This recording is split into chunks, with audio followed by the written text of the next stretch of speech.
जो आपको सोचने पर मजबूर कर देगी कि कहीं ये कहानी हमारे घर की तो नहीं। और कहानी का अंत जानकर तो आप हैरान हो जाएंगे। तो चलिए शुरू करते हैं। कहानी है, हीरा जी के परिवार में अतिथियों का आना जाना लगा ही रहता है। पूरी बिरादरी में उनके सत्कार भाव की प्रशंसा की जाती। पर पिछले 7 सालों से एक विशेष अतिथि ने हीरा भाई के घर में अति कर रखी है। घर के बच्चे उन्हें आता देख अति हो गई के नारे लगाते हुए उनके आने का समाचार घर में बिगुल बजाकर दे जाते हैं। यह समाचार सुन पूरे परिवार को जैसे सांप ही सूंघ जाता है। हमेशा टपकने वाले अतिथि कोई और नहीं, हीरा जी की पत्नी कुसुम जी के ममेरे भाई 70 वर्षीय रंजन जी हैं। आज कुसुम जी ने घड़ी देखी तो 8 बज रहे थे। दूर से रंजन जी को आता देखते ही बड़ी रुखाई से अपने पति से बोली, मुआ फिर आ गया। किसी भी चीज की अति कहीं अच्छी होती है भला। अब भाई साहब को किस मुंह से समझाऊं। कभी ना समय देखते हैं ना परिस्थिति देखते हैं, बस जब मन करता है उठकर चले आते हैं। घंटा 2 घंटा कोई बैठे आकर चला जाए तो कोई बात नहीं, पर भाई साहब तो सुबह के आए सीधे रात तक की सेवा पानी करवा कर जाते हैं। वह तो हमारी बीहड़ियाँ इतनी अच्छी हैं जो बड़े अच्छे से मामोसा का संस्कार करती हैं। मैं तो इस गठिया की बीमारी में कुछ काम करने से रही। अरे बहू बेटियों का घर है, घर में छोटे छोटे बच्चे हैं, उन्हें समझना तो चाहिए। आपको याद है ना जी, पिछले हफ्ते पूरे घर को वायरल हो रखा था। भाई साहब तनिक भी नहीं घबराए। उस दिन भी सुबह के आए रात को गए। पता है सारा खाना बाहर से मंगवाया था। कम से कम भाई साहब यह तो समझते, ऐसी बीमारी में इन लोगों को परेशान न करूं। कम से कम इतना तो सोचते, मैं ऐसे बीमारों के बीच जाऊंगा तो इस बुढ़ापे में खुद ना बीमार हो जाऊंगा। कुसुम जी, रंजन जी भाई साहब को देखकर आग बबूला हो गई थी। रंजन जी ने जिंदगी भर तो सरकारी की चाकरी की। जब सरकार ने उन्हें रिटायर किया तब ही घर पर बैठे, पर जब शरीर ने भी पूरी तरह रिटायर कर दिया तो फिर उन्होंने अपना मन बहलाने और टाइम पास करने के लिए घर से थोड़ी ही दूर अपनी ममेरी बहन के घर आना जाना शुरू किया। आते जाते तो हमेशा से ही रहे, पर कभी कभारी। पर पिछले 7 सालों से तो वे हर हफ्ते बिना बुलाए टपकने वाले विशेष अतिथि बनकर रह गए। चेहरे पर झुर्रियाँ, सफ़ेद बाल और वैसे ही रंग की दाढ़ी मूछें, मुंह पोपला पर चेहरे पर विनम्र सी हंसी जो उनके चेहरे को मुख्य आकर्षण बनाती है। सफ़ेद खादी का कुर्ता और बगुले के पंख सी सफ़ेद धोती और सिर पर बेहतरीन साफा, पैरों में प्लास्टिक के जूते और सवारी साइकिल की। घर में 2 बेटे हैं, कार है, पर किसी की नहीं सुनते। यहाँ से उनका घर केवल 10 मिनट की दूरी पर है, जिसे वे साइकिल से ही तय करना पसंद करते हैं। घर में प्रवेश करते ही रंजन जी ने अपनी बहन और जीजा जी के पैरों में झुककर प्रणाम किया और पूछा, सब कुछ कुशल मंगल है भाई जी? हाँ भाई साहब कुशल मंगल है, कहकर कुसुम बाहर खाने पीने का जायजा लेने किचन में चली गई। बिंदनी, मामोसा के लिए थोड़ी सब्जी अलग बना देना बेटा, नहीं तो कम पड़ जाएगी। बिंदनी बोली, ठीक है मासा।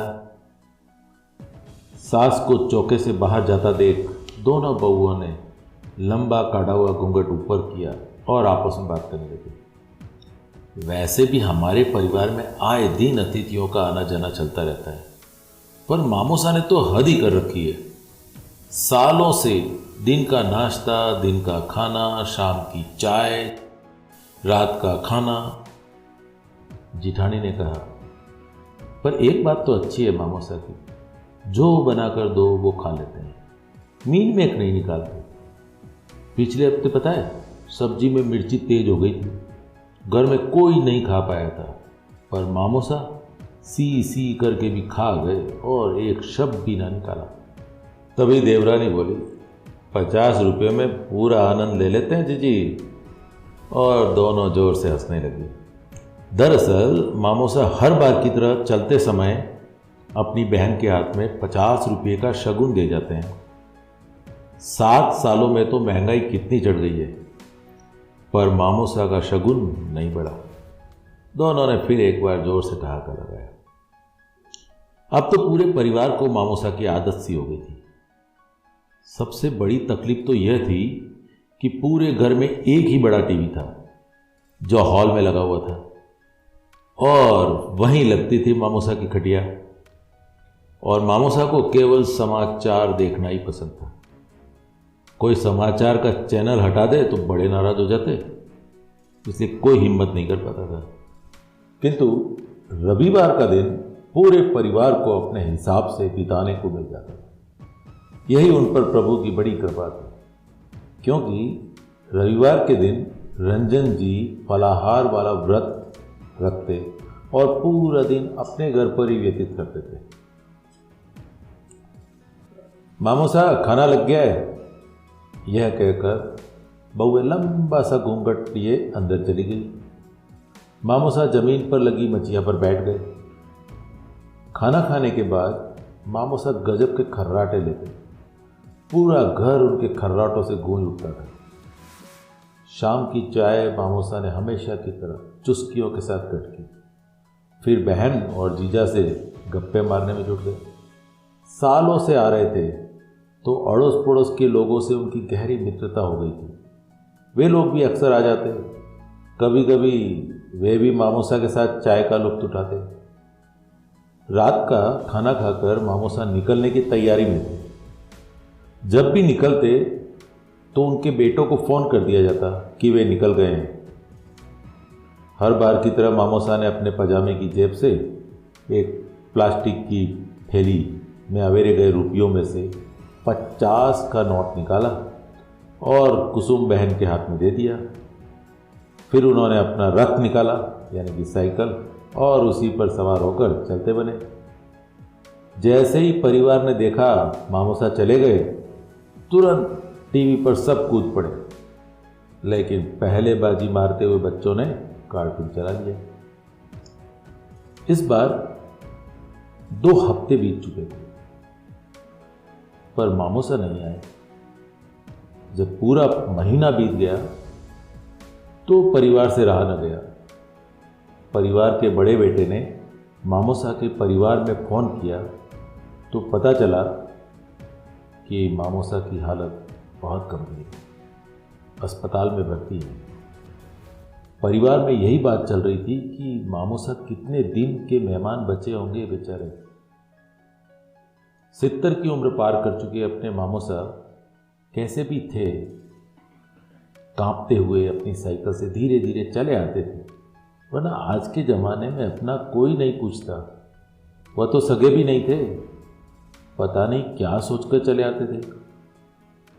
बड़ी बीनी बोली, एक आदत तो अच्छी थी मामोसा की, कभी किसी की बुराई नहीं करते, बस अपनी पुरानी बातों में खोए रहते। तभी छोटी बीनी बोली, हाँ जीजी, खाते ही क्या थे, सुबह 1 रोटी और शाम को 1 रोटी। बच्चे मन ही मन सोच रहे थे कि बड़े दादा कैसे भी थे, पर कभी कभी हम लोगों को भी चॉकलेट के पैसे देते थे। वहीं कुसुम बहन की आंख में आंसू भी छलक उठे। सगा भाई भी कभी इतना मिलने नहीं आया जितने भाई साहब चले आते थे। पता नहीं क्यों घर में उस दिन एक सूनापन सा दौड़ गया। बड़े बेटे और माँ सा तो अस्पताल में भर्ती रंजन जी से मिलने के लिए आए थे। उनकी हालत देखकर लग रहा था कि अब वे क्या चल फिर पाएंगे। सब अपनी दिनचर्या में रम गए थे, पर मन ही मन पता नहीं क्यों सबको मामोसा की कमी खलती रही। ऐसे ही एक दिन सुबह सुबह सब बातें ही कर रहे थे कि रविवार को मामोसा को देख के आते हैं, पता नहीं बेचारे अब कितने दिन के अतिथि हैं इस दुनिया में। अचानक बच्चे घर की ओर दौड़े और चिर परिचित अंदाज में कहने लगे, अति हो गई, अति हो गई। यह बात सुनकर परिवार वाले एक दूसरे को देखकर इस घोषणा पर शायद 7 सालों में पहली बार मुस्कुराए होंगे। मामो साहब बतख के कलर सा वही कुर्ता पजामा, पैर में वही प्लास्टिक के जूते और सिर पर साफा बांधे साइकिल से घर की ओर चले आ रहे थे। आते ही बहन और जीजा के पैर छूकर बोले, सब कुशल मंगल है ना?